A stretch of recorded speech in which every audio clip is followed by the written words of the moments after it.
Hey everybody, this is Erica, the technology nerd who likes to film stuff, and these are the Galaxy S9 and the Galaxy S9 Plus. They are overall incremental updates to the Galaxy S8 and Galaxy S8 Plus of last year, but I am very happy about the changes. Camera improvements, new features, more RAM, stereo speakers, and a bit less bezel. Let's check them out.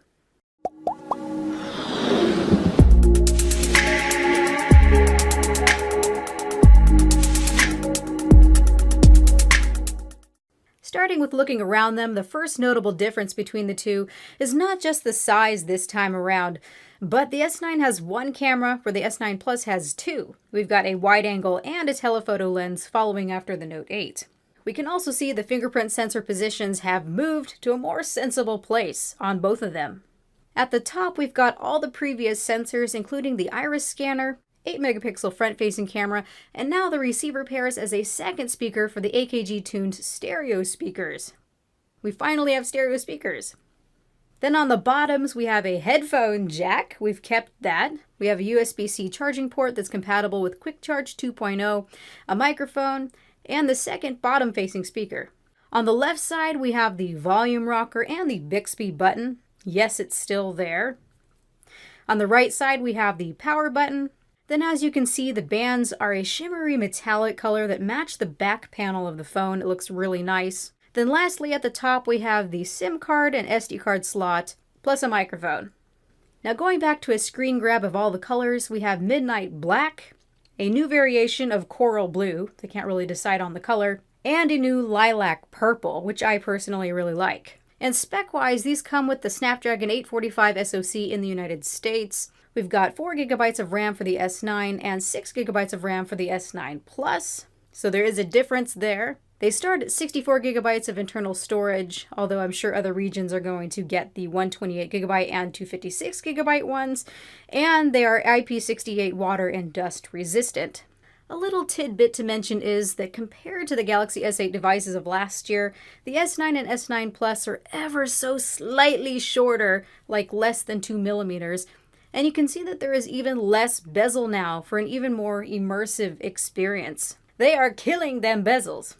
Now talking about these displays. They are 5.8-inch and 6.2-inch curved Super AMOLED displays, the same sizes and resolution as last year. But this time around, Samsung is saying that they are 15% brighter, going from 600 to 700 nits. And they look as gorgeous as ever. Now let's move on to the exciting stuff, starting with the cameras, where the biggest change is. The S9 has a single optically stabilized wide-angle 12-megapixel camera, while the S9 Plus also has a second optically stabilized 12-megapixel telephoto camera. That's a mouthful.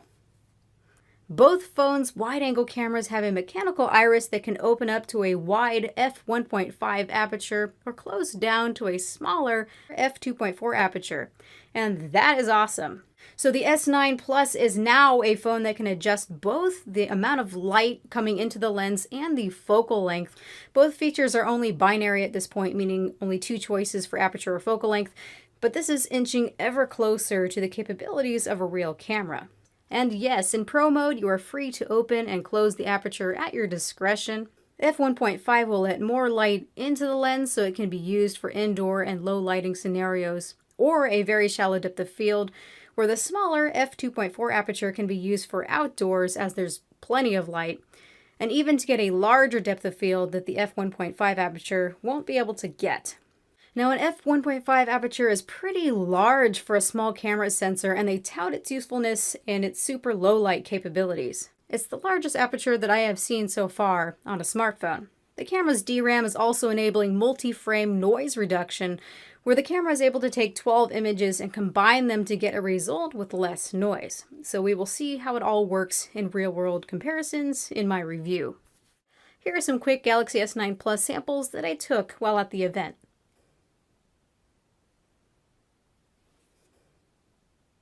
Looking at the camera interface, I love what they have done to simplify it. Now we just need to swipe back and forth in an iPhone-esque type of way to get to the various modes.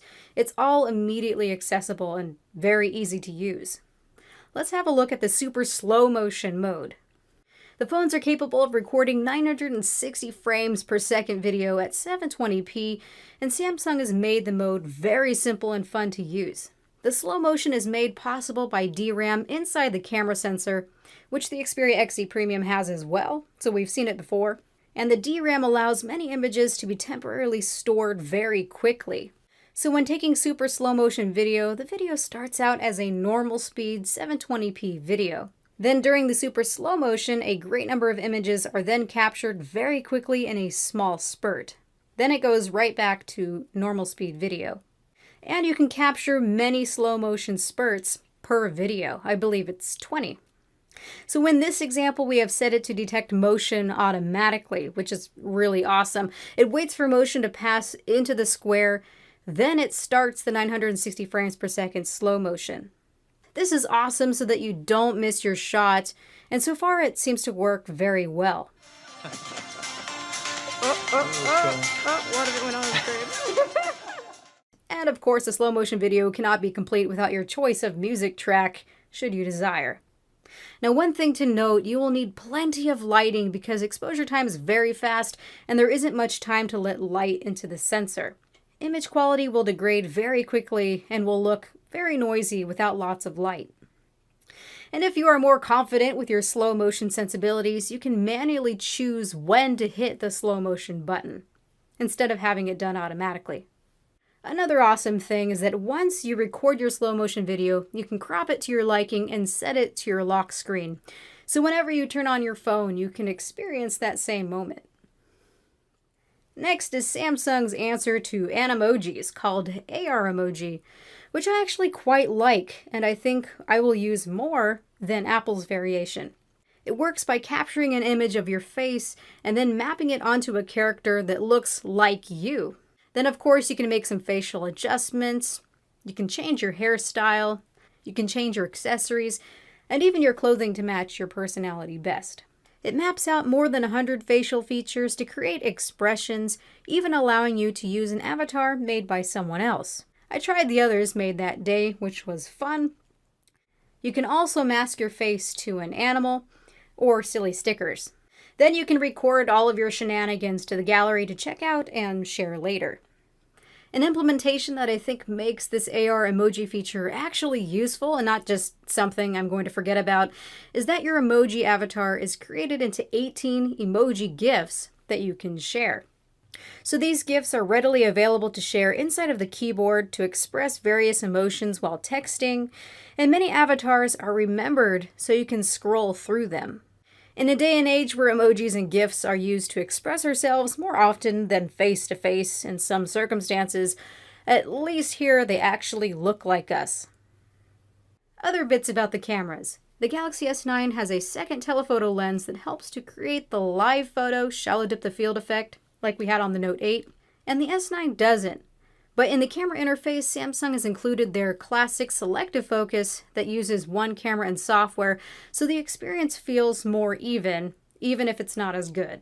Now about that fingerprint sensor placement, it's not inside the display still, but I am well pleased that they moved it and things look more balanced. Though I have to admit, I suddenly found it feeling placed a little too far down on the S9 Plus due to having two cameras, one on top of the other, but I will get used to it quickly.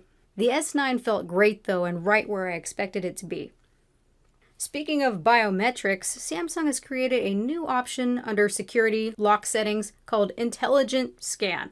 So Intelligent Scan is designed to use your irises to unlock the phone, but if iris scanning isn't available due to, just say, very bright outdoor lighting, it will automatically use Face Unlock instead. So Intelligent Scan intelligently decides when to use iris scanning or face scanning, and it works with unlocking the phone and in supported apps.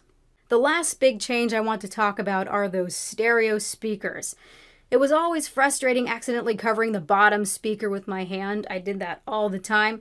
Now, while one speaker is still bottom firing, the receiver speaker won't be easily covered, so we won't be left any longer with entirely plugged up sound. As for sound quality, the speakers are tuned by AKG and support Dolby Digital Surround Sound, which is a nice effect, but at first impression, they still have that thin feeling to them. But I will take these any day. Here is a little sample of what they sound like.